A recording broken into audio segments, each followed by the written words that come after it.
Chembarika Khasi CM Abdulla മൗലവിയുടെ മരണത്തിലെ ദുരൂഹത അകറ്റണമെന്നാവശ്യപ്പെട്ട് സമസ്ത പ്രത്യക്ഷ പ്രക്ഷോഭത്തിലേക്ക് സമസ്തയുടെ നേതൃത്വത്തിൽ കോഴിക്കോട് മുതലക്കുളത്ത് പ്രക്ഷോഭ സമ്മേളനം നടത്തി.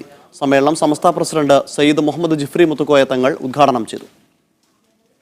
ചെമ്പരിക്ക മംഗളൂരു ഖാസിയായിരുന്ന CM അബ്ദുള്ള മൗലവിയുടെ ദുരൂഹ മരണത്തിൽ പുനരന്വേഷണം നടത്തുക, കുറ്റവാളികളെ പിടികൂടുക എന്നീ ആവശ്യങ്ങൾ ഉന്നയിച്ചായിരുന്നു സമസ്തയുടെ നേതൃത്വത്തിൽ പ്രക്ഷോഭ സമ്മേളനം നടത്തിയത്. സമസ്ത പ്രസിഡന്റ് സയ്യിദ് മുഹമ്മദ് ജിഫ്രി മുത്തുക്കോയ തങ്ങൾ സമ്മേളനം ഉദ്ഘാടനം ചെയ്തു. ബഹുമാനപ്പെട്ടവരുടെ ഘാതകർ അത് ആരാണെങ്കിലും അങ്ങനെ സംഭവിച്ചിട്ടുണ്ടെങ്കിൽ അവരെ നിയമത്തിന് മുന്നിൽ കൊണ്ടുവരണം. അത് നിയമത്തിന് മുന്നിൽ അവരെ കൊണ്ടുവരാൻ വേണ്ടി സമസ്ത കേരള ജമിയത്തുൽ ഉലമ അതിന് ഏതൊരറ്റം വരെ പോകാമെന്നെങ്കിലും ആ അറ്റം വരെ പോകാൻ സമസ്ത കേരള ജമിയത്തുൽ ഉലമ. സയ്യിദ് മുഹമ്മദ് കോയ തങ്ങൾ ജമുലുൽ ലൈലി അധ്യക്ഷത വഹിച്ചു. Samastha general secretary professor K. Alikutty Musliyar സമരപ്രഖ്യാപനം നടത്തി. CM അബ്ദുള്ള മൗലവിയുടെ മരണത്തിലെ ദുരൂഹത അകറ്റണമെന്നാവശ്യപ്പെട്ട് ഇതാദ്യമായാണ് സമസ്ത പ്രത്യക്ഷ സമരത്തിനിറങ്ങുന്നത്. 2010 ഫെബ്രുവരി 15-നാണ് ഖാസി CM അബ്ദുള്ള മൗലവിയുടെ മൃതദേഹം ചെമ്പരിക്ക കടപ്പുറത്തെ പാറക്കെട്ടിന് സമീപം കണ്ടെത്തിയത്. മീഡിയ 1 കോഴിക്കോട്.